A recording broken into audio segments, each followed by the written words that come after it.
को दर्शनकार, योग दर्शनकार महर्षि पतंजलि मुनि जी ने लिखा कि मैत्री करुणा मुदितोपेक्षाणाम पुण्य पुण्य विषयाणाम भावना तच्चित प्रसादनम।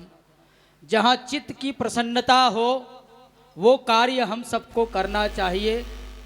मैत्री बराबर वालों के साथ और ऊपर वालों के साथ मैत्री मित्रता करनी चाहिए, तब हम सुखी होंगे। दूसरी बात कहा मैत्री करुणा, अपने से दीनहीन गरीब अगर मिल जाए उनकी सेवा करना, उनकी सेवा से जो सुख की प्राप्ति होगी वो सच्चा सुख है। तो कहा गया है प्राणियों के प्रति दया भाव रखना और छोटे वर्गों के प्रति प्यार रखना, ये कहते हैं, इसको करुणा कहते हैं। मैत्री करुणा मुदित, मुदित का तात्पर्य होता है कि अच्छे व्यक्ति को देख करके मुस्कुराना, उनके साथ होना, उनसे ज्ञान अर्जन करना, साधु संतों को देख करके मुस्कुराना चाहिए और उनको आह्वान करना चाहिए, बुलाना चाहिए और उनका जो है सम्मान करते हुए उनसे उपदेश ग्रहण करना चाहिए, तब हमको सुख की प्राप्ति होती है, हमें सुख मिलती है। तो मैत्री करुणा मुदित अर्थात अच्छे लोगों को, अच्छे व्यक्तियों को, अच्छे गुरुओं को देख करके प्रसन्नचित्त होना, ये है मुदित। उपेक्षा नाम चौथा शब्द है उपेक्षा। दुष्ट लोगों की उपेक्षा कर दो, ना उससे दोस्ती रखो, ना ही उससे लगाव रखो, ना ही दुश्मनी रखो, अर्थात उनको उपेक्षा कर दो, नज़रअंदाज कर दो, तब आप सुखी रहेंगे। तो ये सुखी रहने के 4 उपाय आदरणीय मुनि सत्यव्रत जी ने जो इंदौर से पधारे हुए हैं, एक बार पुनश्च तालियां बजा करके जो है सम्मान करें। आइए अपने जीवन को सुख की ओर, अच्छे मार्ग की ओर ले चलें। मैं सभी से अनुरोध करना चाहूँगा, ये बच्चे बैठे हुए हैं आर्यवीर, सीधे बैठ जाओ भैया, आड़े टेढ़े केकड़े जैसे बैठे हैं भाई, सीधे बैठो, आराम से बैठो और मेरे तरफ देखो। अब कोई धांधली नहीं चलेगी। अब 1.5 घंटा तक, 2.25 घंटा मान के चलिए, एकदम जम करके बैठेंगे। जो जमेगा वो टिके रहेगा और जो उखड़ते रहेगा बार बार बिना पेंदी के लोटे जैसे इधर उधर लुढ़कते रहेंगे, वो नहीं जमने वाले भैया। उनको परमात्मा का जो है आशीर्वाद नहीं मिलने वाला, उनका संस्कार पक्का नहीं होने वाला है। इसलिए आप जम करके बैठेंगे, दिल थाम करके बैठेंगे और बहुत ही सुंदर आपके बीच में एक सुंदर उद्देश्य को हम लेकर के आ रहे हैं। हमारी बहन अंजलि जी, दीदी जी बहुत ही सुंदर एक विषय को लेकर के, एक बढ़िया समझ को लेकर के आपके बीच में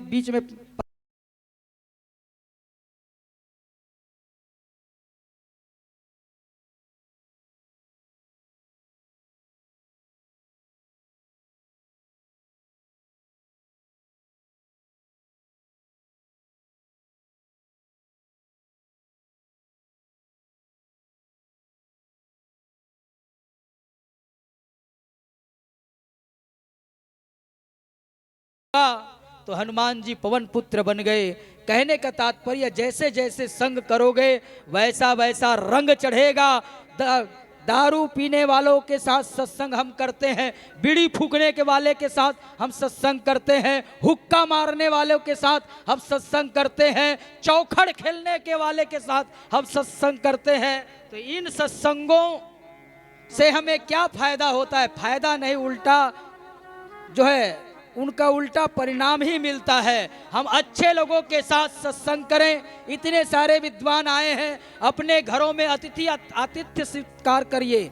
आप अपने अपने घरों में ले जाइए विद्वानों को, आप अपने अपने घरों में जो है साधु संतों को बुलाइए। जब तक आपके घर में साधु संत नहीं जाएंगे, जब तक विद्वान आपके घर में प्रवेश नहीं करेंगे, तब तक आपकी घर की जो है दशा और दिशा नहीं सुधरने वाली है। इसलिए आइए हम सब अपने जीवन को इन आचार्यों के चरणों के धूल को जो है अपने घर में प्रवेश कराएं, अपने घर में यज्ञ करवाएं, अपने घरों में अपने बाल बच्चों के साथ परिचय करवाएं। आपका जीवन बदलेगा, आपके परिवार का जीवन बदलेगा। आओ हम सब मिल करके अपने संस्कार को, अपने समाज को, अपने परिवार को बचाने का कुछ ना कुछ उपाय जरूर करना है हमको। आइए इन्हीं शुभ आशाओं के साथ कहते हैं दान देना बड़ा पुण्य का काम होता है।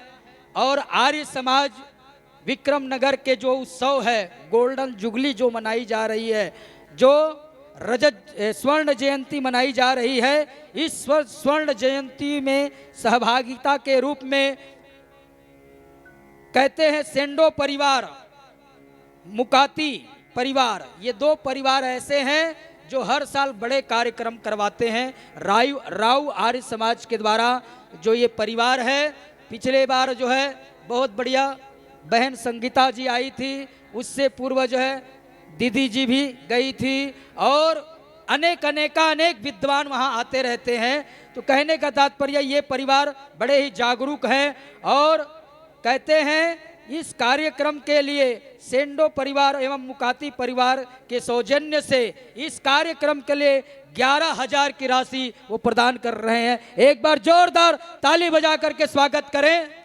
वो भी ताली में भी कंजूसी है। एक शायरी बोल दूं आपके इंटरटेनमेंट के लिए, ताकि होठों पर मुस्कान आ जाए। गन्ने से निकलता है उसे रस कहते हैं, नींबू से निकलता है उसे बोलिए रस कहते हैं, और जो ताली ना बजाए उसे वो जोड़ लेना। तो इसीलिए जोरदार एक बार ये परिवार सेंडो परिवार एवं मुकाती परिवार के लिए जोरदार ताली बजा करके अभिनंदन करें, स्वागत करें, वंदन करें। और आप भी जो है, क्योंकि इस कार्यक्रम में लगभग 10 लाख से ऊपर जो है बजट चला गया है।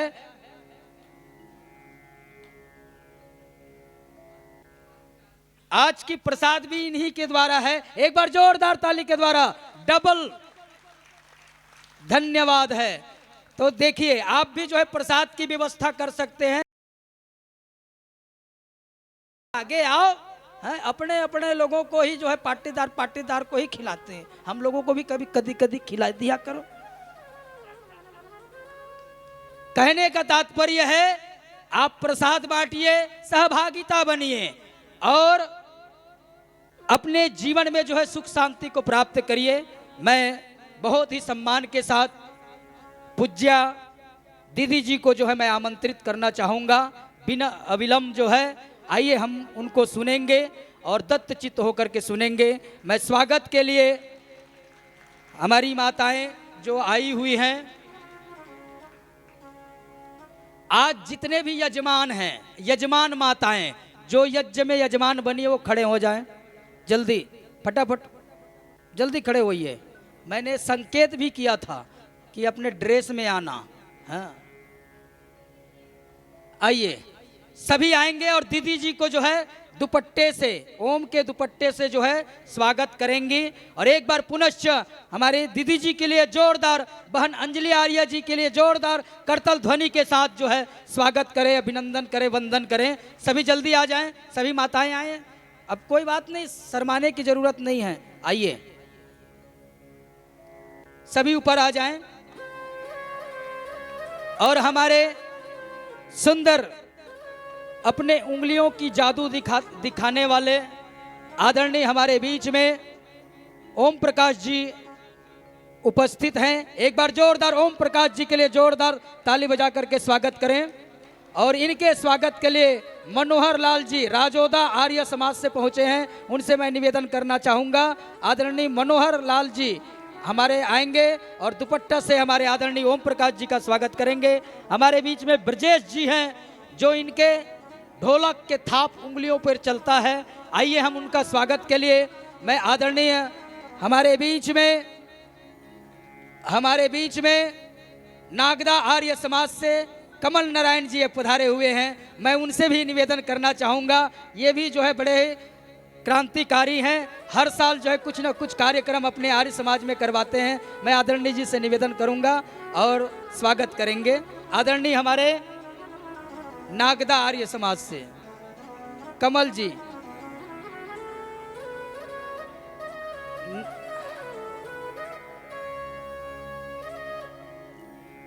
कमल जी जो है दीदी जी का भी स्वागत करेंगे नागदा आर्य समाज से। ये नागदा वाले सब उठ जाओ, भी एक साथ आ जाइए नागदा वाले। एक बार जोरदार ताली बजा करके स्वागत करें, दोनों का स्वागत करें और ले आओ।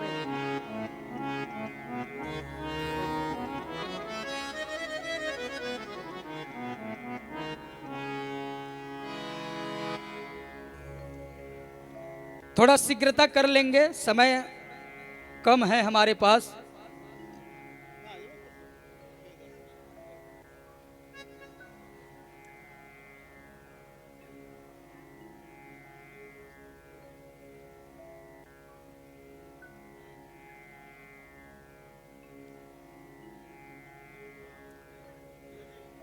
करतल ध्वनि के साथ दीदी जी का स्वागत करें। अरे कोई बात नहीं,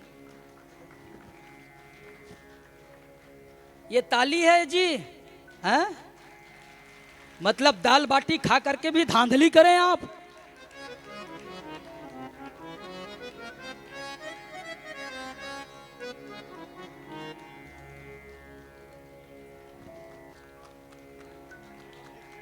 बजाते रहिए ताली और जीवन खाली मत करिए, भर करके रखिए। जहां खाली हुआ फिर बजना चालू। एक बार पुनश्च दोनों हाथ उठा करके जयकारा लगाएंगे। बोलो सत्य सनातन वैदिक धर्म की जय हो। आर्यवीर हाथ उठाओ और जयकारा लगाओ। सत्य सनातन वैदिक धर्म की जय हो। महर्षि देव दयानंद की जय हो। महर्षि देव दयानंद की जय हो। देश धर्म पर बलिदान होने वाले वीर वीरांगनाओं की जय हो। धर्म की जय हो। ये भाई लोगों का हाथ नहीं है क्या? मैंने कहा हाथ उठा करके, ये आंख कान के बहरे लोग हैं भाई, ये जो दोनों हाथ उठा करके जयकारा लगाओ। धर्म की जय हो। अधर्म का नाश हो। प्राणियों में सद्भावना हो। विश्व का कल्याण हो। विश्व का कल्याण हो। बहुत बहुत धन्यवाद। आइए हम सब दीदी जी को सुनेंगे। बहुत ही सुंदर गृहस्थ के विषय में जो है हम सब सुन रहे थे। कल जहां से हमने सुनना छोड़ा था वहीं से हम फिर से सुनेंगे। हमारा घर कैसा हो, अयोध्या हो, हमारा चरित्र कैसा हो, राम के जैसा हो, माता कैसी हो, सीता माता जैसी हो, यहाँ तक हम आए थे। आगे और हम सुनेंगे। आइए इन्हीं शुभ आशाओं के साथ हमारी दीदी जी बहन अंजलि आर्या।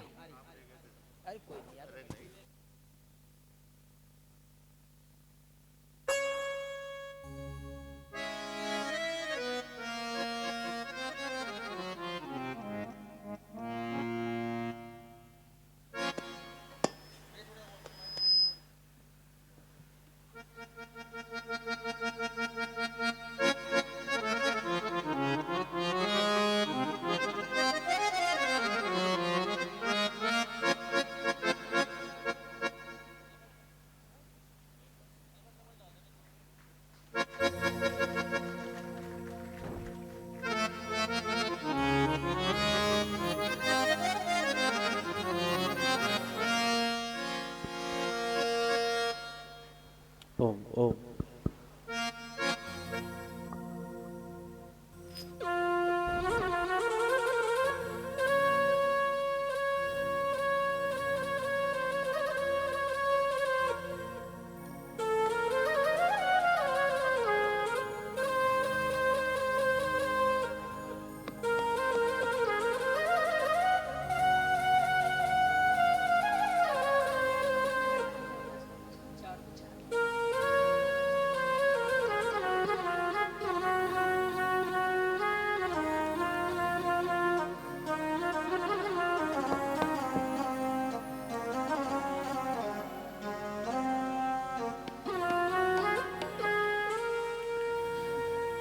बोलिए सत्य सनातन वैदिक धर्म की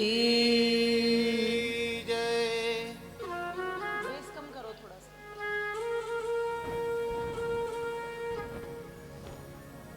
बोलिए मर्यादा पुरुषोत्तम श्री रामचंद्र भगवान की बोलिए योगीराज श्री कृष्णचंद्र भगवान की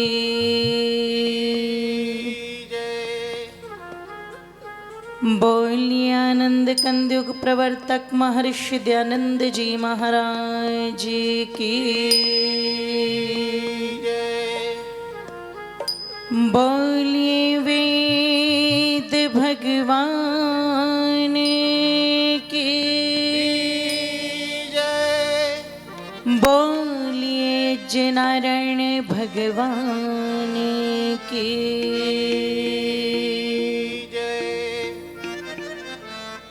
आइए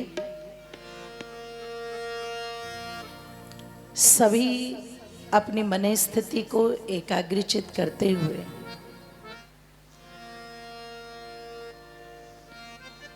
और अपनी बातों को विराम देंगे। स्मरण करें उस परमपिता परमेश्वर का जिसकी व्यवस्था से ये संपूर्ण संसार गति कर रहा है, जो इस संपूर्ण ब्रह्मांड का स्वामी व्यवस्थापक, जिसकी चरण शरण में आकर के समस्त दुखों का नाश और समस्त सुखों की प्राप्ति होती है, ऐसा हमारे वेद शास्त्र और विद्वान सदा कहा करते हैं। तो जहां पर दुखों का अंत और सुखों की प्राप्ति हो, आइए अपने इस मन को उसी पावन परमेश्वर से जोड़ते हैं। जोड़ने के लिए वेद मंत्र एक बहुत अच्छा माध्यम है। तो सदा हमारी वाणी किसी न किसी वेद मंत्र को गाती रहे, ऐसा प्रयास सब मनुष्यों को करना चाहिए। और उन तमाम मंत्रों में भी एक मंत्र है जिसे हम गायत्री मंत्र के नाम से जानते हैं। कौन सा मंत्र है माताओं? गायत्री मंत्र। इसका अभ्यास हमेशा बना करके रखना चाहिए। आइए उसी मंत्र का वाचन अपनी पवित्र वाणी से करेंगे। सभी बोलें, सभी से प्रार्थना।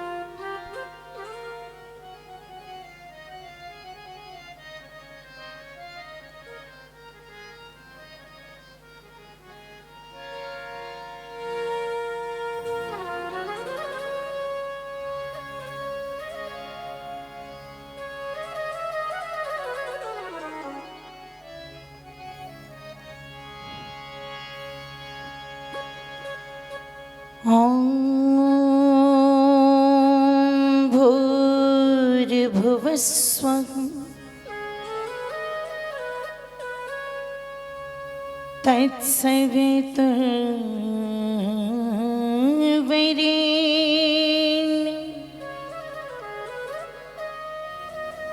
तत्सवितुर्वरेण्यं भर्गो देवस्य धीमहि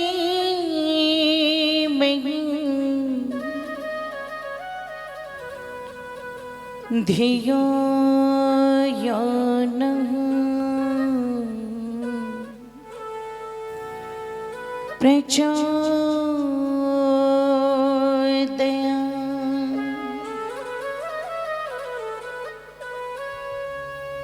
यतो यतः समेघस्य ततो अभयं कुरु शन्नः कुरु प्रजाभ्यो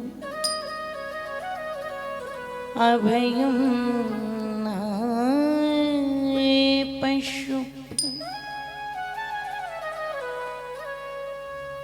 येषां न विद्या न तपो न दानं ज्ञानं न शीलं न गुणो न धर्मः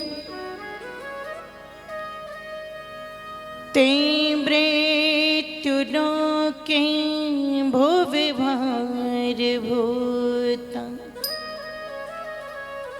मनुष्य रूपे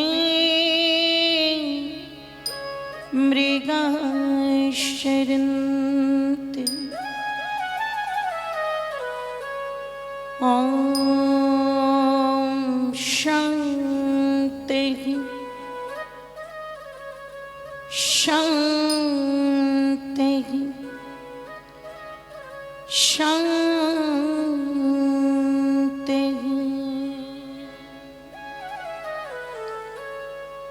बोलिए सच्चिदानंद भगवान की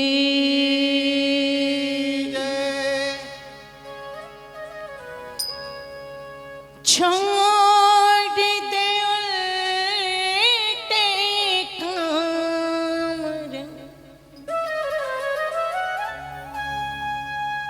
के तो छोड़ दे उल्टे काम रे बेरी, जप ले प्रभु का नाम रे बेरी, जप ले प्रभु का नाम। तू तो छोड़ दे उल्टे काम रे, तू तो छोड़ दे उल्टे काम रे बेरी, जप ले प्रभु का नाम रे बेरी, जप ले प्रभु का नाम रे बेरी, जप ले प्रभु का नाम रे बेरी, जप ले प्रभु का नाम। आइए भजन के साथ में मीठी मीठी सी तालियां सभी के सभी अपनी खोल भी देंगे और पवित्र वाणी से इन शब्दों को बोल भी देंगे सभी के सभी एक साथ।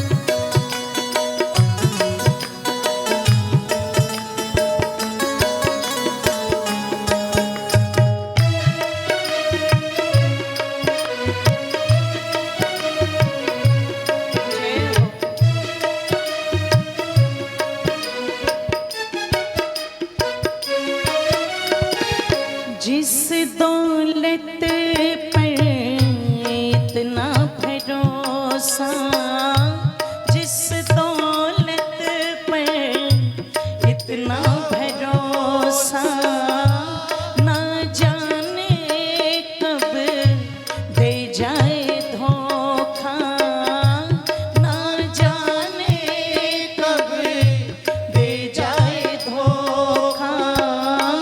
जिस दौलत पर इतना भरोसा, ना जाने कब दे जाए धोखा।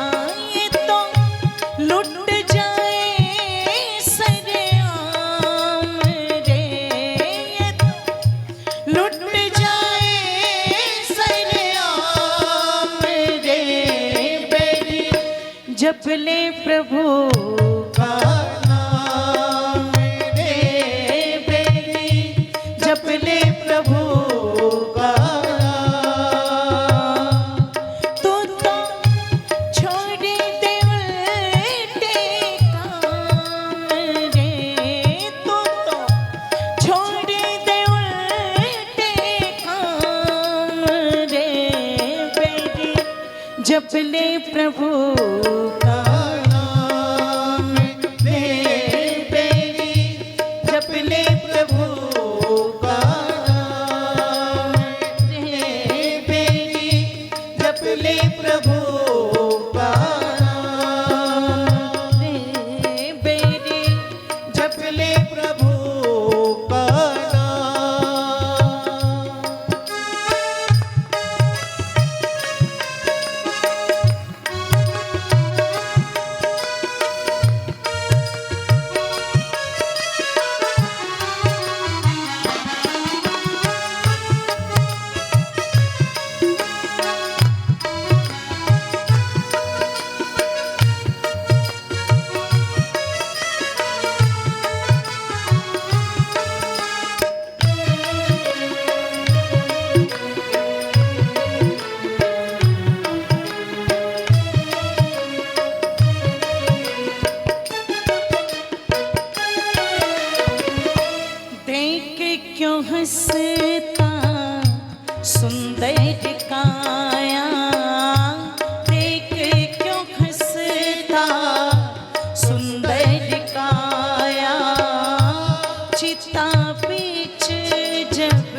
जप ले प्रभु का नाम रे बेरी, जप ले प्रभु का नाम। तू तो छोड़ दे उल्टे काम रे, तू तो छोड़ दे उल्टे काम रे बेरी, जप ले प्रभु का नाम रे बेरी, जप ले प्रभु का नाम। दोनों हाथों को एक साथ ऊपर उठा करके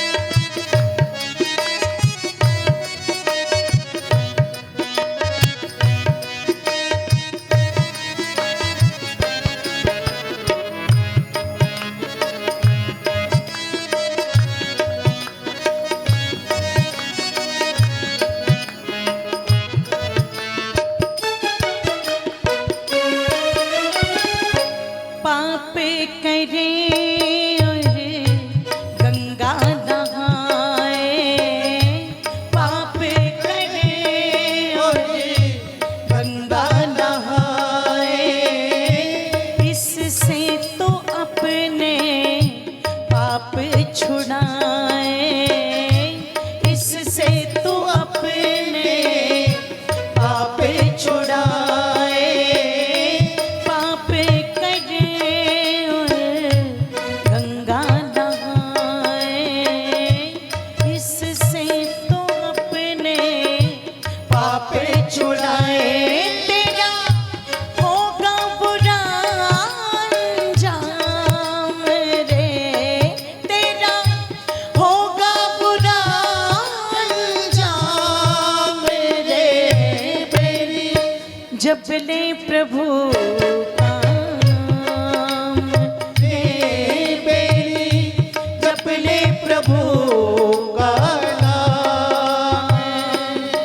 तू तो छोड़ दे उल्टे काम रे, तू तो छोड़ दे उल्टे काम रे बेरी, जप ले प्रभु का नाम रे बेरी, जप ले प्रभु का नाम।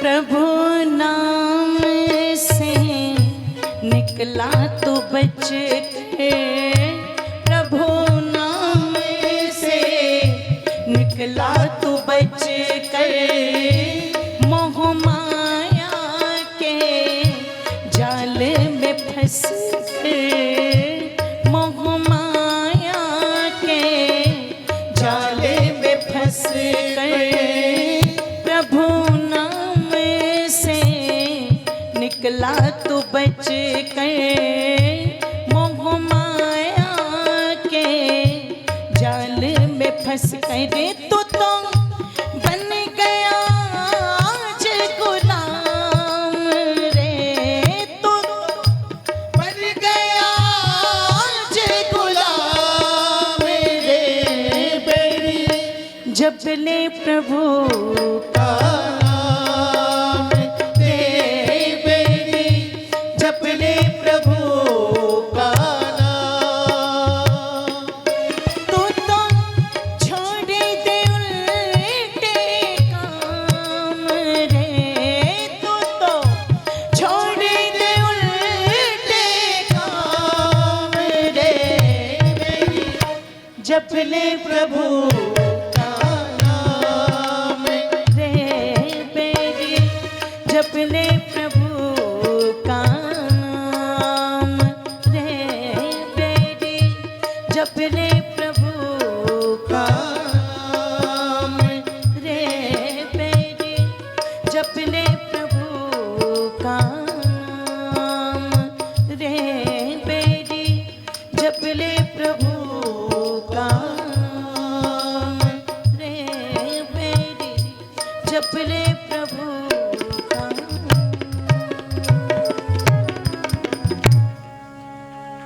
बोलिए सच्चिदानंद भगवान की।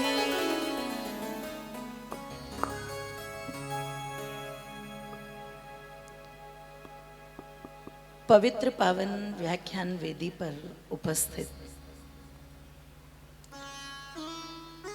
पीत वस्त्रों से सुसज्जित जिनके विचारों को आप श्रवण कर रहे थे, श्रद्धे वंदनीय श्री सत्य मुनि जी, सम्मान्य श्री हज मुनि जी, मंच का संचालन कर रहे श्रद्धे स्वामी विश्वामित्र जी महाराज, सरलता और सौम्यता की प्रतिमूर्ति मेरे लिए अत्यंत वंदनीय अभिनंदनीय पूज्य गुरुवर पंडित काशीराम जी अनल, जो कह रहे थे कि मैंने अपने लिए कभी नहीं मांगा कभी नहीं, ये बात बिल्कुल सत्य है, लेकिन अपनी जेब से दिया बहुत है।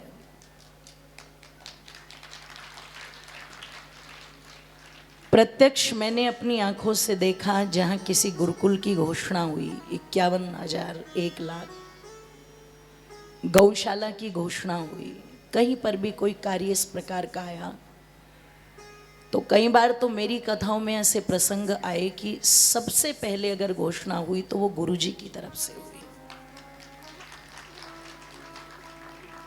तो ऐसे व्यक्तित्व जिन्होंने अपने तन को, अपने मन को, अपने धन को पूरी तरह इस आर्य समाज को समर्पित किया है, ऐसे व्यक्तित्व इस संपूर्ण आर्य जगत की आन बान शान है।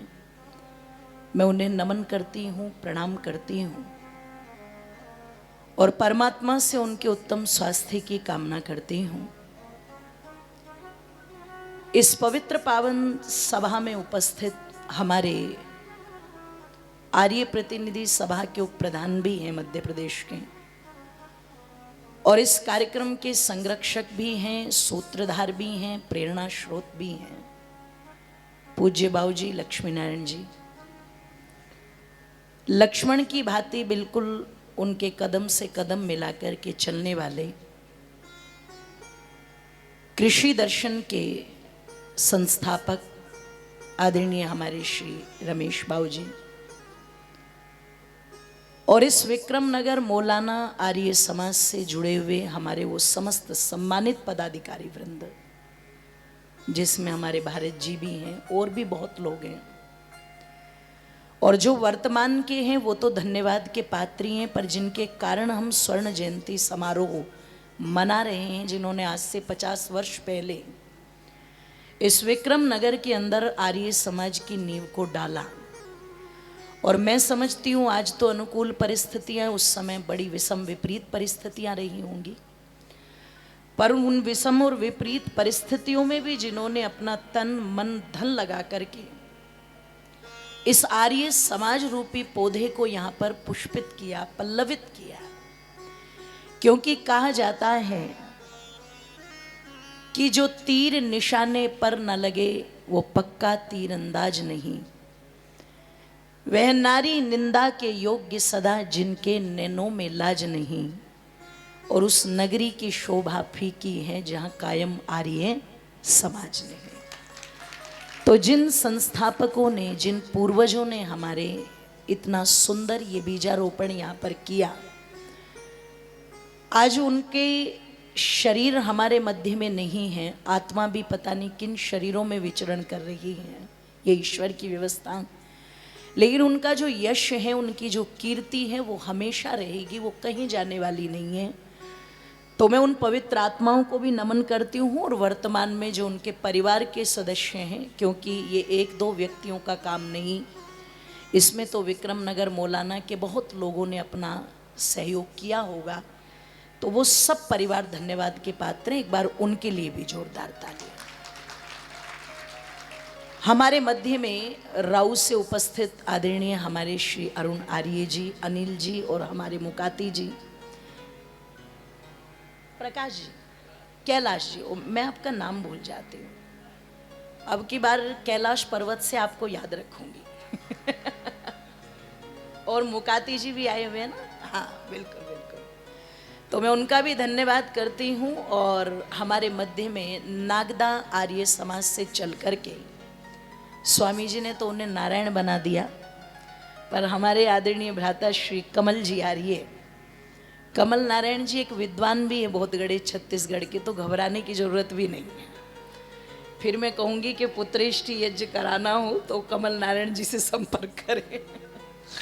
तो हमारे आदरणीय भ्राता श्री कमल आर्य जी और उनके साथ पधारी उनकी पूरी टीम, एक बार जोरदार तालियों से स्वागत करेंगे, जिनके माध्यम से अपने पूज्य पिताजी के उत्तम विचारों को एक निरंतरता नागदा के अंदर मिल रही है। और मेरा तो ऐसा बिल्कुल पारिवारिक एक संबंध जैसे आपके विक्रम नगर से है, वैसा ही वहाँ से जुड़ा हुआ है जी। और ये जब मैं मध्य प्रदेश में आती हूँ, और कई बार बड़े बड़े उपदेशकों के भी फोन आ जाते हैं, और मैं जब उनको बता दूं कि मैं मध्य प्रदेश में हूं, तो वो कहते हैं बस ऐसा लग रहा है तुम मध्य प्रदेश में ही बस जाओगे एक दिन। मैंने कहा ये शायद मेरा सौभाग्य है कि वहाँ के व्यक्ति इतना प्रेम करते हैं। तो हमारे मध्य में नांद्रा आर्य समाज से भी चल कर के श्रद्धेय हमारे आर्य जी उपस्थित हैं, उनका भी एक बार जोरदार तालियों से स्वागत करें। और जो हमारे मध्य में खरसोद से हमारे बाबूजी उच्छबलाल जी बैठे ही हैं बिल्कुल, और भी लोग जो चल कर के आए हैं, और बेड़छा से चल कर के, झोकर से चल कर के हमारे बाबूजी बड़े उत्साही हैं, वो बैठे हैं। और उज्जैन से चल कर के, इंदौर से चल कर के, राव रंगवासा से चल कर के, और भी बहुत सारे स्थान ऐसे हैं आसपास के जहाँ से आर्य समाज का प्रतिनिधित्व करते हुए कोई न कोई सदस्य, कोई आर्यजन यहाँ पर पहुँचे जरूर हैं। और ये विक्रम नगर मौलाना वालों को देखना चाहिए कि जब बाहर से भी लोग आ रहे हैं तो फिर हम भी थोड़ा सा इस ओर बढ़ें, क्योंकि ये आयोजन किसी एक का नहीं होता, ये आयोजन सबका होता है, पूरे गांव का होता है, पूरे गांव के कल्याण के लिए होता है।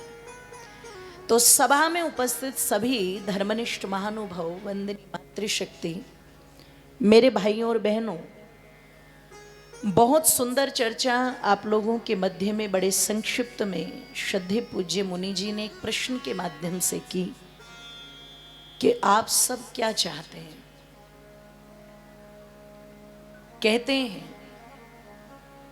जो प्राप्त वस्तु होती है व्यक्ति उसे नहीं चाहता, जो अप्राप्त वस्तु होती है उसे चाहते हैं। जो हमारे पास में है हमें उसकी इच्छा होगी क्या माताओं? नहीं। किसकी इच्छा होगी? जो हमारे पास, जोर से बोलो, नहीं है। अब पता लगा कि कई बार इस कड़ी में क्या होता है, मनुष्य को लगता है यदि मेरे पास में धन अधिक हो जाए तो मैं सुखी हो जाऊं। कोई व्यक्ति सोचता है मेरे पास में साधन अधिक हो जाए तो मैं सुखी हो जाऊं।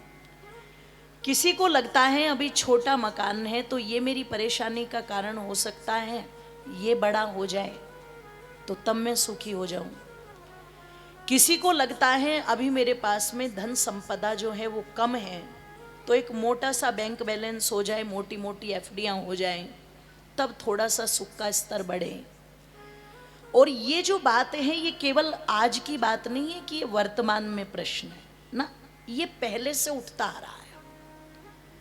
अगर ये प्रश्न पहले से उठता हुआ ना होता तो रावण जैसे बलशाली को कुबेर से, अपने भाई से लंका छीनने की कोई आवश्यकता, जोर से बोलो, उसने अपनी मेहनत से थोड़ा बनाई थी लंका, छीनी थी वो उसने।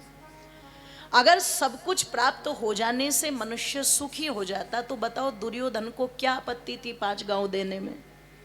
उसके लिए तो 5 गांव उस समय ऐसे थे जैसे सागर में से किसी ने एक बूंद निकाल ली हो, लोटा भी नहीं, एक बूंद निकाल ली हो। क्या आपत्ति थी? पर वो दी नहीं।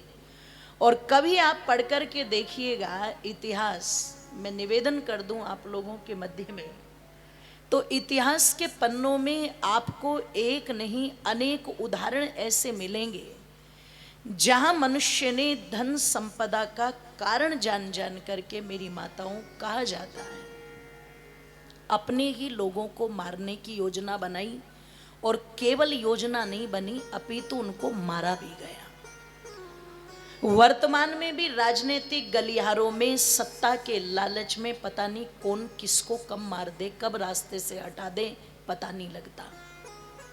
लाल बहादुर शास्त्री जैसे महान व्यक्तित्व अगर चुपचाप इस देश से चले गए और आज तक भारत की जनता को ऐसे अपने प्रधानमंत्री के जाने का कारण भी पूरी तरह से नहीं पता, आज भी ताशकंद का समझौता एक अंधकार ही है, ध्यान रखिएगा। आप चिंतन करना, जिसे रात्रि के 10 बजे तक चलते फिरते बात करते निर्णय लेते देखा गया हो और सुबह तक होने तक वो व्यक्ति का शरीर नीलाई कमरे से निकाला हो, तो कोई ना कोई तो बात होगी।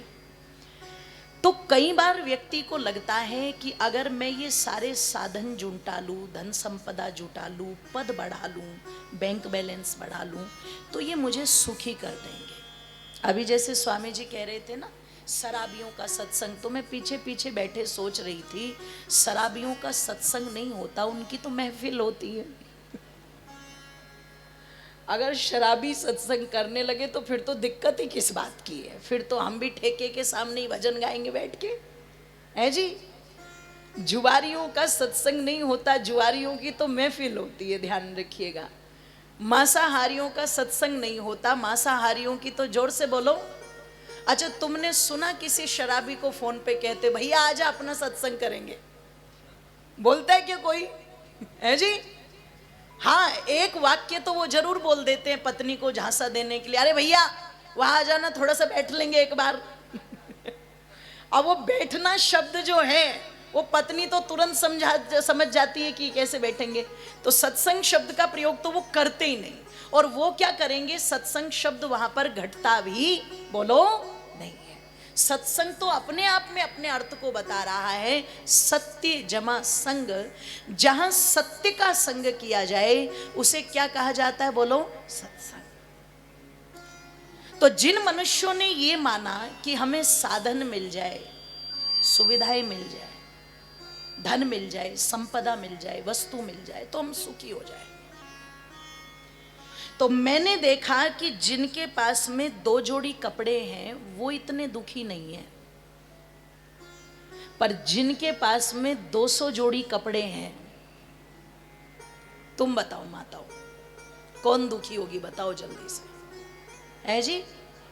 ज्यादा वाली देखो, ये सारी दुखियारी बैठी हुई है। एक दुख थोड़ी पैदा होता है, उन्हें धोने का दुख, उन्हें रखने का दुख, उन्हें संभालने का दुख। और सबसे बड़ा जो महिलाओं का दुख है आज के समय में, ये भयंकर दुख है माताओं को। शादी आ रही है किसी की तो पति से कहेगी साड़ी खरीदवा दो, और पति कहेगा भी 2 महीने पहले तो ली थी। तो सबसे बड़ा दुख क्या है? अच्छा, वो मैंने उसकी शादी में पहनी थी, वहां फोटो खींचे, एल्बम में आई, अब वही थोड़ा पहनूंगी मैं। मतलब नए फोटो के लिए नई साड़ी तो होनी, जोर से बोलो, चाहिए। 2 साड़ी वाली दुखी नहीं है, 200 साड़ी वाली बहुत दुखी है।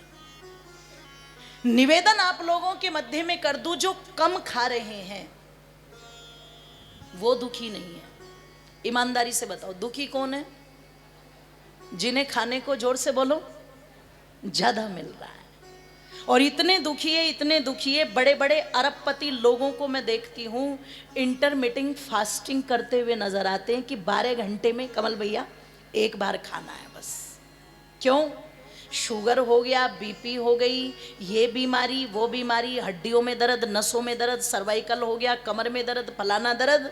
तो अब डॉक्टर उन्हें क्या बता रहे हैं? इंटरमिटिंग फास्टिंग, यानी कि 12-12 घंटे के गैप पे बस आपको एक बार खाना है।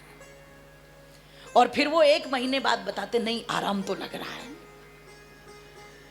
इसका मतलब कम खाने वाले दुखी नहीं है, ज्यादा खाने वाले दुखी हैं। मैं कह दूं आप लोगों के मध्य में, जिनके पास कम साधन है, मकान छोटा है, साधन कम है, वो कम दुखी है। और जिनके पास बड़ा मकान है, बड़े साधन है, जोर से बोलो। अच्छा, जिनकी कॉपियों में पैसे ही नहीं, बैंकों में पैसे ही नहीं, उसे कोई दिक्कत ही नहीं है। और जिनकी कॉपियों में पैसे हैं, बैंकों में पैसे हैं, वो सीए को बैठा रहा है, भैया बता इसका तरीका बता जल्दी, तो कैसे बचा जाए इससे, है ना। तो मैं निवेदन आप लोगों के मध्य में कर दूं, इसका मतलब ये तो एक बात सीधी है कि हम संसार के जितने भी पदार्थ दुनिया में देख रहे हैं, आप अपने विक्रम नगर से शुरू करके और विदेश की धरती पर सबसे बड़े व्यक्ति बिल गेट्स तक चले जाना, मार्क जुकरबर्ग तक चले जाना, या टेस्ला कंपनी का मालिक एलोन मस्क, जिसके पास भोजन करने का भी समय नहीं है, जिसकी 1 मिनट पता नहीं कितने अरबों की है, ध्यान रखिएगा, वो टेस्ला कंपनी का मालिक भी आज तक कोई घर बना करके नहीं बैठा है। कमाल की बात देखो आप, उसका घर नहीं है कोई। आप कहोगे रहता कहाँ है? अगर वो 1 रात किसी घर पर रुके और उसकी कीमत 1 अरब, मैं कहती हूँ 100 अरब भी हो ना, तो वो यूं फेंक देगा, यूं, इतना पैसा उसके पास, इतना पैसा सोच भी नहीं सकते, हमारी सोच से बाहर है।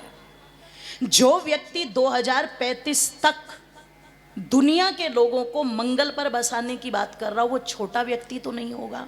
कितने बड़ा प्रोजेक्ट लेकर के चल रहा होगा। वो इलेक्ट्रिक गाड़ियों का मालिक है, वो ध्यान रखना टेस्ला कंपनी का मालिक है, उसकी बनाई हुई मिसाइलें, उसके बनाए हुए यान अंतरिक्ष में जाते हैं। आप सोचो, ये तो जो तुम्हारी रिक्शा चल रही है, ई रिक्शा, जिस व्यक्ति ने भारत में ई रिक्शा का इजाद किया, वही आज अरबों में खेल रहा है। और आप सोचो, वो तो सीधे अंतरिक्ष में लेकर के जा रहा है, तो वो कितना बड़ा आदमी होगा। मैं निवेदन आप लोगों के मध्य में कर दूं, जितने जिस व्यक्ति ने साधन बढ़ाए, और साधन बढ़ा करके किसी ने ये कह दिया हो कि मैं अपनी आत्मा से पूरा संतुष्ट हो गया, अब मेरे मन में कुछ करने का नहीं, मुझे कोई कष्ट नहीं, आज तक ऐसा हुआ नहीं, आज तक नहीं हुआ। एप्पल कंपनी का मालिक बिल्कुल पागल हो गया था, साइको हो गया था, ध्यान रखिएगा। पर किसी ने उसे कहा एक काम कर, सारे ताम झाम छोड़ और भारत जा, और भारत में भी उत्तराखंड में नीम करोली के आश्रम में चला जा। अब मैं ये समर्थन नहीं कर रही हूं कि वहां पर जाकर के मत्था टेक के उसे कुछ मिला, पर वहां पर जाकर के जो अध्यात्म के शब्द, जो सत्संग उसके कानों में पड़ा, उससे उसे ऐसा कुछ जरूर मिला कि जिससे वो पागल होने से बच गया। ध्यान रखिएगा।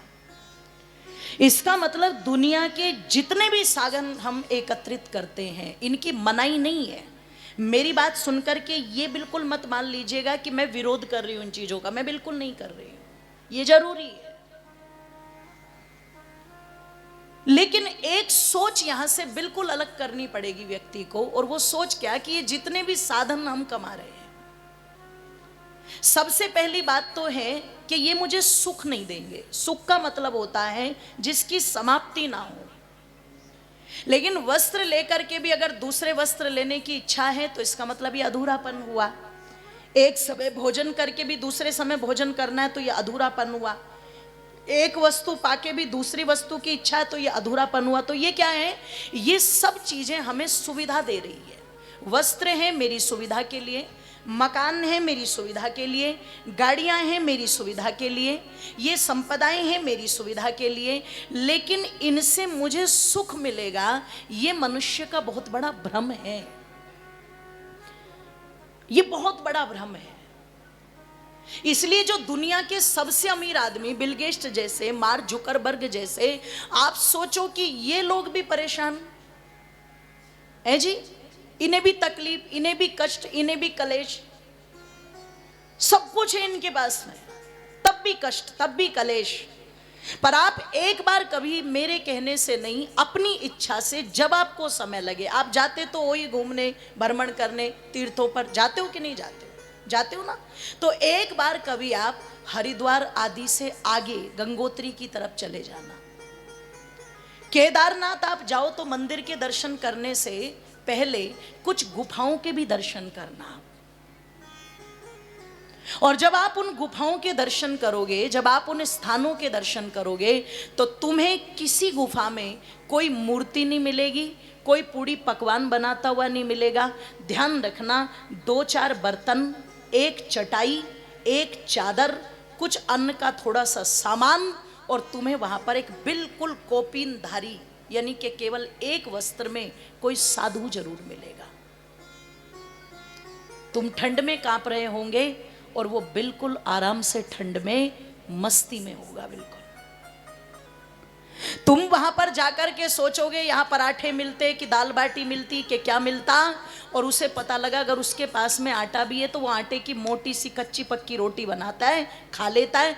आटा भी ना मिले तो वो पत्ते ही चबा लेता है, और फिर भी उसके अंदर इतनी ताकत कि एक बार आपका हाथ पकड़ ले तो हिम्मत नहीं कि तुम छुड़वा दो। कुछ नहीं उसके पास, न वहां कोई टीवी मिलेगा, न पंखा, न फ्रिज, न कूलर, कोई साधन नहीं। लेकिन तुम उस साधु से पूछना, चलो महाराज जी तुम्हें घर लेके चलते हैं, एसी वाले कमरे में रखेंगे, सब कुछ मिलेगा। अरे भैया, जो आनंद वहां नहीं है ना, वो आनंद में बैठ करके यहां लेता हूं, और जो मैं लेता हूं ना, वो मैं तुम्हें वाणी से नहीं कह सकता। वो आनंद तुम्हें उसके चेहरे पर साफ नजर आएगा।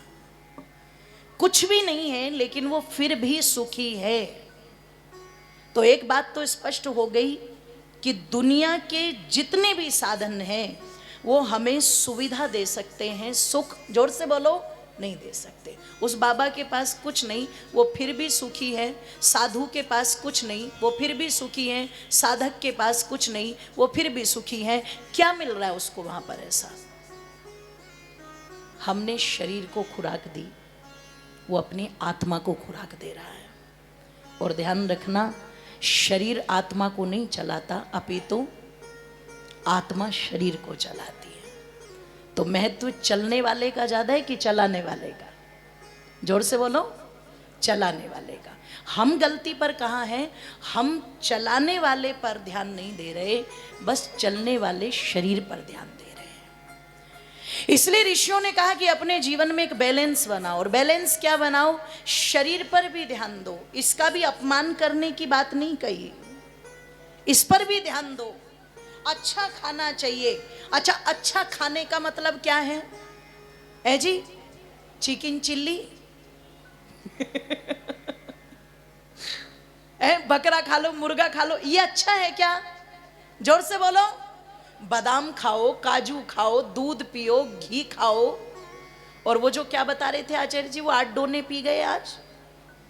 क्या था वो? आमरस। अच्छा, आम का पना, आप वो खा लो, देखो कितना स्वादिष्ट। आप विचार करना, इतने खाद्य पदार्थ परमात्मा ने बनाए, आप वो खा लीजिए। शरीर पर ध्यान दो। आप पहनो अच्छा, उस पर ध्यान दो।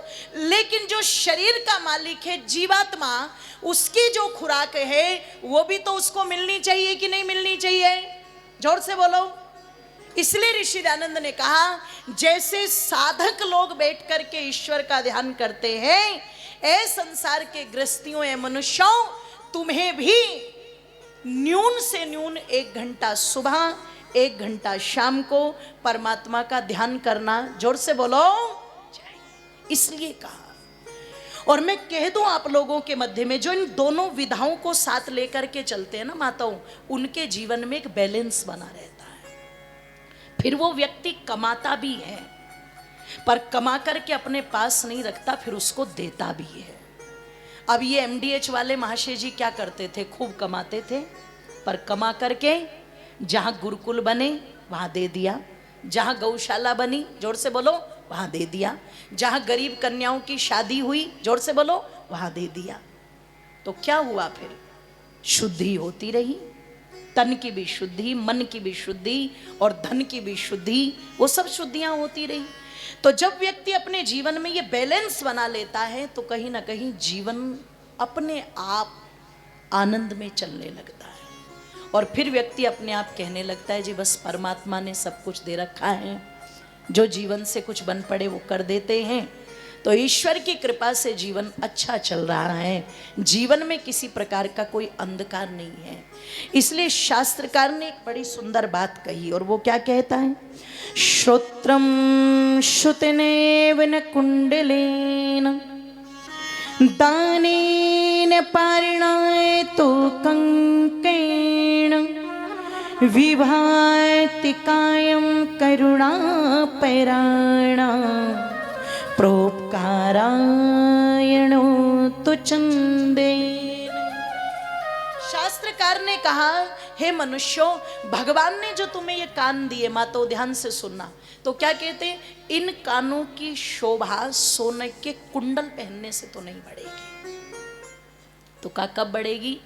बोले भद्रम कर्णेभिः शृणुयाम देवा। जब इन कानों से कुछ अच्छी बातें सुनोगे तो निश्चित कानों की शोभा बढ़ेगी, निश्चित बढ़ेगी। इसलिए अपने कानों को अच्छी बातें सुनने में हम लगाएंगे।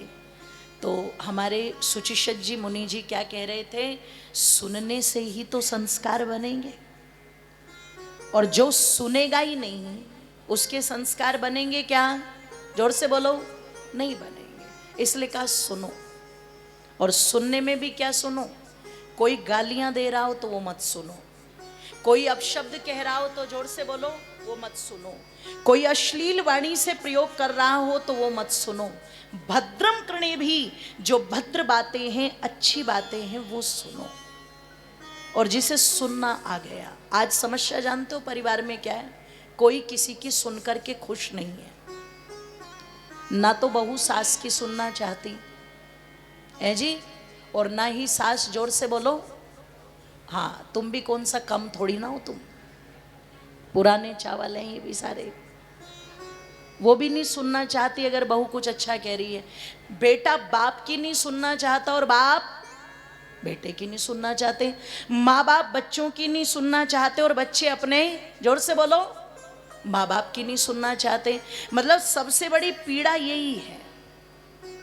पर क्या कहा, सुनो। मैं निवेदन कर दूं आप लोगों के मध्य में, अगर रामचंद्र जी अपने बड़ों की ना सुनते तो क्या आज उनका नाम होता? जोर से बोलो। कृष्ण जी अगर अपने बड़ों की ना सुनते तो क्या आज उनका नाम होता? हनुमान जी अपने बड़ों की ना सुनते तो क्या उनका नाम होता? अरे उत्तानपाद राजा, जिसकी दो रानियां, एक सुनीति एक सुरुचि, और पता लगा एक पुत्र सुनीति के गर्भ से पैदा हुआ, एक पुत्र सुरुचि के गर्भ से पैदा हुआ। अब जो सुरुचि है वो बहुत सुंदर है, उसे राजा बड़ा प्रेम करते हैं। जाहिर सी बात है, जिस रानी को प्रेम करेंगे तो उसके बेटे से भी प्रेम, जोर से बोलो।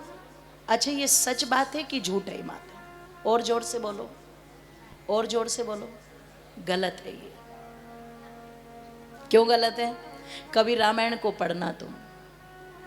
महाराज दशरथ कैकेयी से बहुत प्रेम करते थे, लेकिन जब पुत्र की बात आई राजा बनाने की तो किसे बनाया? पुत्र कौशल्या का प्यारा लगता था और रानी कैकेयी प्यारी लगती थी। ध्यान रखिएगा। तो मैं कह दूं आप लोगों के मध्य में कुछ चीजें अपवाद होती हैं, ध्यान रखिएगा। यहां पर राजा उत्तानपाद, मेरी माताओं निवेदन कर दूं, सुरुचि से बहुत प्रेम करते हैं। एक दिन सुरुचि का जो पुत्र है वो गोद में बैठा है, सुनीति का पुत्र है, बड़ा समझदार, बड़ा गंभीर व्यक्तित्व का बालक, जिसका नाम है ध्रुव। वो भी आया और अपने पिता की गोद में जब अपने भाई को बैठे हुए देखा तो उसने कहा मैं भी बैठूंगा पिताजी की गोद में। अब वो जो बराबर में रानी खड़ी थी, कौन? सुरुचि। उसने कहा इनकी गोद में बैठने के लिए तुझे मेरे गर्भ से जन्म लेना पड़ेगा, और हाथ पकड़ के झटका दे दिया बालक को। बालक रोता रोता माँ के पास गया, जाकर के माँ को सारी बात बताई। आज वाली माँ होती तो क्या कहती? चल, हाथ पकड़ के बोलती चल। आज उसकी चोटी ना उखाड़ दूं तो मेरा नाम नहीं, और तेरे बाप के भी दांत ना तोड़ दूं तो मेरा नाम नहीं। वो ये बोलती। लेकिन वहां पर एक समझदार मां क्या होती है, वो किसी भी अवस्था में अपने बच्चे के चित्त पर बुरे संस्कार पड़ने ही नहीं देती। उसे दुख होता है उन घटनाओं का, उसे कष्ट होता है, पर वो वहां उन सारे कष्टों को इसलिए दबा लेती है कि मैं अपने बच्चे को कोई उल्टी शिक्षा क्यों दूंगी।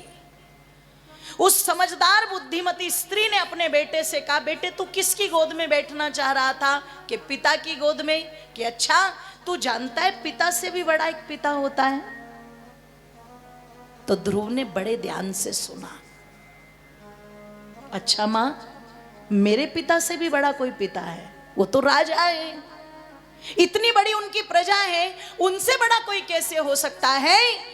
तो कहते हैं सुनीति ध्रुव को पकड़ करके बाहर लाई, और बाहर ला करके वो अनंत आकाश दिखाते हुए, वो प्रकृति का दृश्य दिखाते हुए कहती है, बेटे तेरे पिता ने इस प्रजा को बनाया होगा, इस राज्य को बनाया होगा, पर देख इस आकाश को किसने बनाया? तेरे पिता ने तो नहीं बनाया ना। इस आकाश में जो चंद्रमा दमक रहा है, क्या उसको तेरे पिता ने बनाया? क्या इन तारों को तेरे पिता ने बनाया? क्या इस प्रकृति को तेरे पिता ने बनाया? नहीं, तेरा पिता एक छोटी सी प्रजा का निर्माता हो सकता है, पर ये जो संपूर्ण ब्रह्मांड आंखों की पुतली से नजर आ रहा है बेटे, इस संपूर्ण ब्रह्मांड का एक पिता है जो सबसे बड़ा पिता है, इसलिए उसे हम परम पिता कहते हैं। ये गोद तो बहुत छोटी गोद है बेटे। अगर परम गोद कोई है, बड़ी गोद कोई है, तो उस परम पिता की है। अगर तुझे बैठना ही है तो तू उस परम पिता की गोद में बैठ। तो इतना ध्यान से सुना ध्रुव ने। उसने कहा माँ उसकी गोद में बैठने का तरीका क्या है? तो बोले साधना। छोटे से बालक को साधना के पथ पर लगा दिया। तो कहा इन कानों की जो शोभा है मेरी मातों बंधुओं, वो सोने के भारी भरकम कुंडल पहनने से नहीं है। कानों की शोभा किससे है बोलो? अच्छी बातों को, भद्र बातों को सुनने की। अच्छा, कौन कौन महिलाएं चाहती हैं मेरा बेटा या मेरी बेटी मेरी बात ऐसे ही सुने जैसे ध्रुव ने अपनी माँ की बात सुनी? कौन कौन चाहती है? हाथ उठा लो ऊपर। आप पता तो तभी लगेगा ना। ये बीच वाली नहीं चाहती क्या? ये सारी की सारी अलकायदा कोई चाहती है क्या? चाहती है ना सबकी सब। अच्छा चलो, तो तुम कितनी सुनती हो बड़ों की, बस इस पर ध्यान दे लेना। तुम जितना अपने बड़ों की सुनोगी, आपसे ही तो शुरुआत होगी ना। आप जितना घर में अपनी बड़ों की सुनोगे, आपके बच्चे भी आपकी बात उतनी ही सुनेंगे। और यदि आप अपने बड़ों की बात नहीं सुनते तो बच्चों से भी अपेक्षा, जोर से बोलो, मत रखना। आपके यदि सुनने की क्षमता है कि हम सास की बात सुने, ससुर जी की बात सुने, जेठ कुछ कह रहा है तो चलो उनकी बात सुन ले, घर के व्यक्ति कुछ कह रहे हैं तो हम उनकी बात सुन ले, अगर ये सुनने वाला भाव हमारे अंदर है तो निश्चित आपके घर में ध्रुव जैसी संतानों का जन्म होगा जो आपकी भी बातों को सुनने में अपनी रुचि दिखाएगी। ओ मेरी मातों बंधुओं, ऐसे ही कहते हैं कि जैसे हमारे ये हाथ हैं, कानों की सुंदरता है पवित्र बातों को सुनने में। दूसरी बात कही, जैसे हमारे हाथ हैं, हाथों में बहुत सुंदर चूड़ियां पहन ले, कड़े पहन ले, घड़ी पहन ले, तो बोले इन हाथों की शोभा उससे नहीं है। हाथों की शोभा किससे बढ़ती है माताओं? पवित्र कार्यों को करने से और पवित्र कार्यों में दान देने से। आपने पता नहीं नाम नहीं सुना होगा, पंडित गंगा प्रसाद जी उपाध्याय, बहुत बड़े विद्वान थे, कई भाषाओं के जाता थे। आर्य समाज प्रयागराज के अंदर एक आर्य समाज है लल्लापुरा के नाम से, बड़ी प्रसिद्ध है वो पंडित गंगा प्रसाद उपाध्याय जी ने ही बनवाई थी। जब उस आर्य समाज को माताओं बना रहे थे तो दीवारें चारों तरफ से खड़ी हो गई, लेकिन जब छत डालने की बारी आई तो गंगा प्रसाद उपाध्याय जी के पास में धन नहीं रहा। अपना भी धन और जो मांगा था, चंदे आदि में आया था, वो भी लगा दिया पूरा। स्वभाव में मांगना था नहीं ज्यादा, पर जो लोगों ने दिया वो सब लगा दिया, लेकिन छत नहीं पड़ी। और कोई ऐसा दानी मानी आया भी नहीं जिसने आकर के कह दिया हो कि चलो छत डलवा देंगे। तो ये कुंठा अंदर ही अंदर उनको खाई जाती थी। प्रतिदिन आते, दीवारें देखते, बोलते कुछ नहीं थे, बस ऊपर देख करके और चले जाते थे। उनकी पत्नी ने जब कई बार अपने पति को देखा तो एक दिन आई उनके पास में, हाथ में कंगन थे 2 सोने के, उन्हें धीरे से अपने पति को दिया रुमाल में लपेट के, और रुमाल में लपेट करके क्या कहती है, आप एक काम करो, ये जो दीवार देखते हो ना रोजाना जाके, और जब छत नजर नहीं आती तो फिर कष्ट में रहते हो। पंडित जी ने कहा तुम्हें कैसे पता मैं कष्ट में रहता हूं, मैं तो ठीक हूं। बोले पत्नी हूं मैं आपकी, और पत्नी केवल पत्नी की भूमिका में नहीं होती, पत्नी माँ की, बहन की, प्रेमिका की, सबकी भूमिका में होती है। जैसे एक माँ अपने बच्चे के हृदय को जान लेती है, वैसे एक सच्ची पत्नी भी अपने पति के हृदय से जान लेती है कि मेरे पति के मस्तिष्क में चल क्या रहा है। सच्ची पत्नी जान लेती है। वो 9 टुकड़े करने वाली मुस्कान की बात नहीं कर रही हूं मैं, जो ड्राम में भर दे काट पीट के। सच्ची पत्नी वो जान लेती है। आपके भोजन करने से मुझे पता लगता है, आपकी आंखों को देखने से मुझे पता लगता है कि ये रंज आपको अंदर ही अंदर खाए जा रहा है और मैं बर्दाश्त नहीं कर सकती। आप इसे ले जाओ, इनको बेचो और इसकी छत डलवाओ। तो देखो पंडित गंगा प्रसाद उपाध्याय जी ने कहा देवी ले दे के ये 2 तो गहने हैं तुम्हारे पास, 2-3 कानों में और गले में मंगलसूत्र और ये 2 कंगन, तुमने ये भी दे दिए। तो पत्नी ने कहा एक विवाहित स्त्री का सबसे बड़ा गहना होता है उसका पति, और जब मेरा पति मेरी बराबर में खड़ा है, मेरा आभूषण मेरी बराबर में खड़ा है, तो मुझे इन बाह्य आभूषणों की कोई आवश्यकता नहीं है। आप ले जाओ, और मैं आपसे हाथ जोड़ के प्रार्थना करती हूं कि आप चले जाइए और इस काम को करवा दीजिए, ये मेरी भी प्रसन्नता का काम है। तो पंडित जी ने तुरंत अपनी पत्नी के हाथ पकड़ के एक बात कही कि देवी एक बात कहूं, वैसे तो तुम्हारे हाथ मुझे बहुत अच्छे लगते थे, पर आज जो तुमने इस आर्य समाज के प्रति अपने कंगनों का दान दिया है, मुझे लगता है इससे तुम्हारे हाथों की शोभा और भी बढ़ गई। अब तो तुम्हारे हाथ मुझे और भी सुंदर। तो कहा कि इन हाथों की जो शोभा है वो पवित्र कार्यों से और अच्छे कार्यों से दान देने में है। तीसरी बात कहता है माताओं शास्त्रकार, इस शरीर की शोभा चंदन का उबटल लगाने से ये शरीर नहीं महकता, पर जब व्यक्ति परोपकार के कार्य, पवित्र कार्य इससे करता है तो ये शरीर, जोर से बोलो, अपने आप अपने कर्मों की सुगंधी दूर दूर तक पहुंचाता है। तो कहने का तात्पर्य यही है कि आत्मा को जो सुख की अनुभूति है वो स्वयं खाने में नहीं होती, पर दूसरों को, जोर से बोलो, खिलाने में होती है। अपने आप जीवन जीते रहो, अपने लिए जीते रहो, आज नहीं तो कल तनाव से घिर जाओगे। पर जो व्यक्ति परोपकार परमात्म पुरुषार्थ में लगा हुआ है, ध्यान रखिएगा, वो व्यक्ति हमेशा खुश दिल रहता है, प्रसन्न रहता है। तो मैं निवेदन आप लोगों के मध्य में कर दूं, यदि हम शरीर को खुराक दे रहे हैं साधन रूपी, तो वहाँ से हमें सुविधा मिलेगी, लेकिन यदि हम साधना रूपी खुराक अपनी आत्मा को दे रहे हैं तो वहाँ से सुख का जन्म होता है। यदि हम अपने जीवन में सुख चाहते हैं तो हमें परोपकार के मार्ग पर चलना, जोर से बोलो, चाहिए।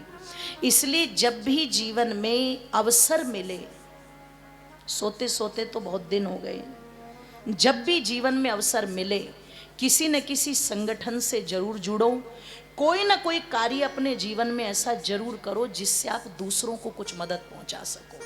ये बैठे ना हमारे कमल भैया, ये जो पूरे आर्य परिवार पूरे बैठे हुए हैं हमारे, ये सब लोग वही हैं। अभी मैं कुछ दिन पहले देख रही थी, पता नहीं नागदा वालों के लिए कौन सा वो था, तो पुलिस वाले ले जा रहे हैं पकड़ के, है ना। तो मैं सोच रही थी, मैंने कहा ये भी भगत सिंह की तरह हंसते हंसते ही जा रहे हैं। फ़ोन भी मिला है, उस समय स्विच ऑफ था फ़ोन। मैंने कहा भैया को यही बोल दूं कि भैया भगत सिंह की तरह हंसते हंसते जीप में बैठ रहे हो आप। तो है ना। तो ये परोपकार परमार्थ के कार्य मेरी मातों बंधुओं करते रहना चाहिए। और क्यों करते रहना चाहिए? तो कवि ने बड़े सुंदर शब्दों में लिखा कि जाग मुसाफिर जाग रहे तो, जाग मुसाफिर जाग घने दिन सोलियो रे हो। अब जाग मुसाफिर जाग घने दिन सोलियो रे हो। अब जाग मुसाफिर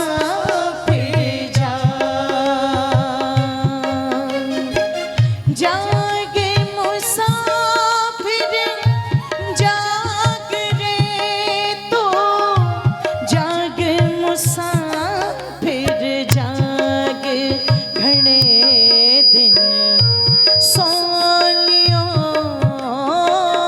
रे हो। अब जाग मुसाफिर जाग घने दिन सोलियो रे हो। अब जाग मुसाफिर जा।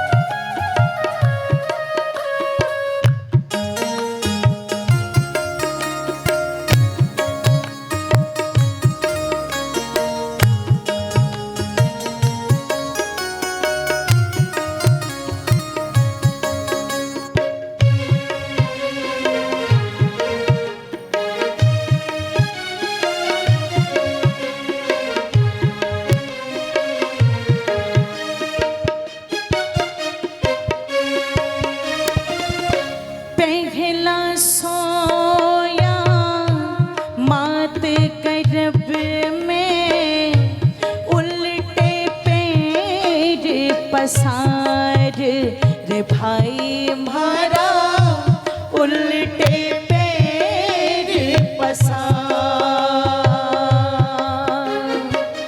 पहला सोया मात करब में, उल्टे पैर पसार रे भाई मारा, उल्टे पैर पसार। भीतर से जब बाहर आया, भीतर से जब बाहर आया, हो गया मंगलाचार जन्म थारो हो लियो रे हो। बे जाग मुसाफिर जाग घने दिन सोलियो रे हो। बे जाग मुसाफिर जाग घने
पसार रे भाई हमारा सुख से पैर पसार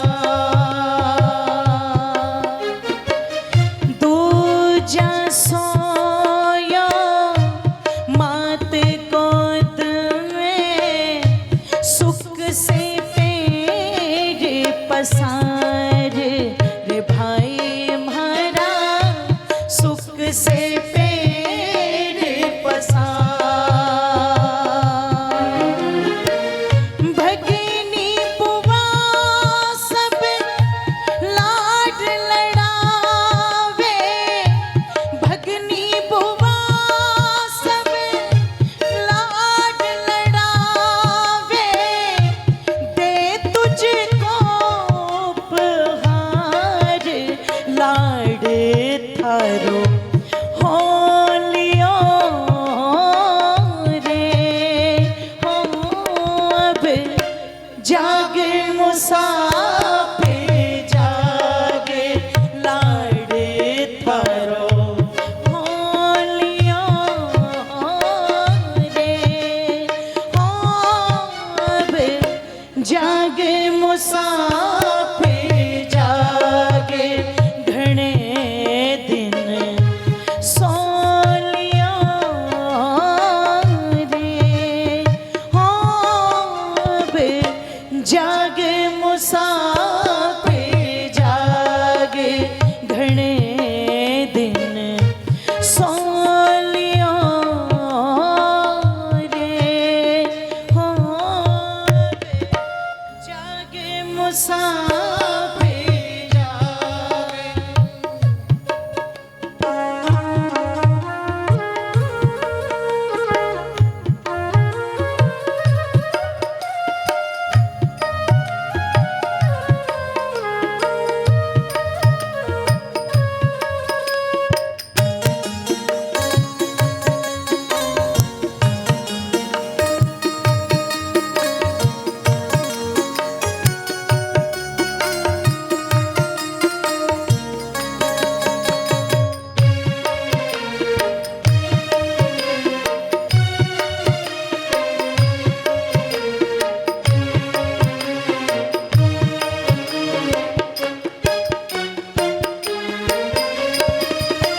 तीजा सोया पत्नी सेज पे गल में बांधे डार रे भाई हमारा गल में बांधे डार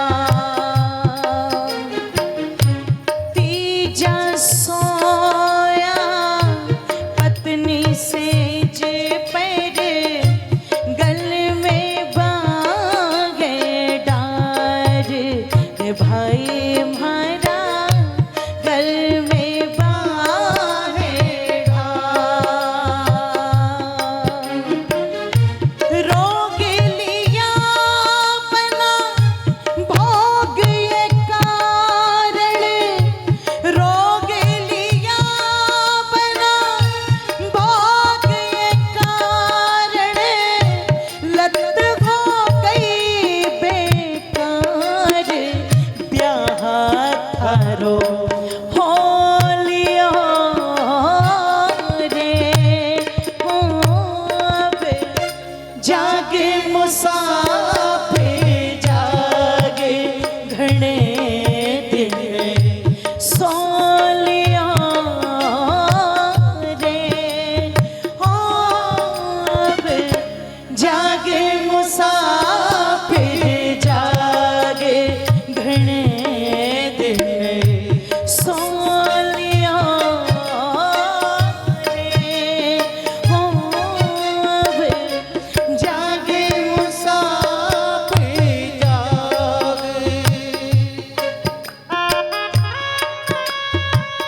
चौथा सोया जाए समसाना, लंबे पैर पसार रे भाई म्हारा, लंबे पैर पसार।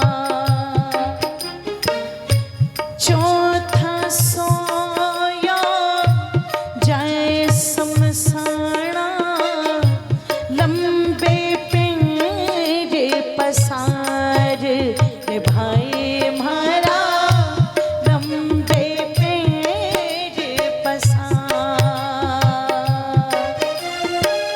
कहते कबीर सुनो भाई साधो, कहते कबीर सुनो भाई साधो, ये जीवन का सार मरण थारो हो लिया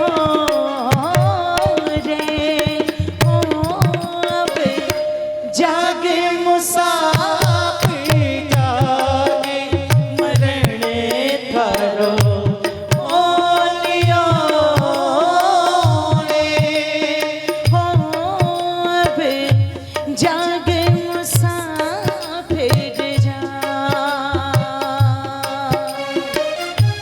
जागे मुसाफिर जाग रे तो, जागे मुसाफिर जागे घने दिन सो लिया रे। ओ अब जागे मुसाफिर जागे घने दिन सो लिया रे।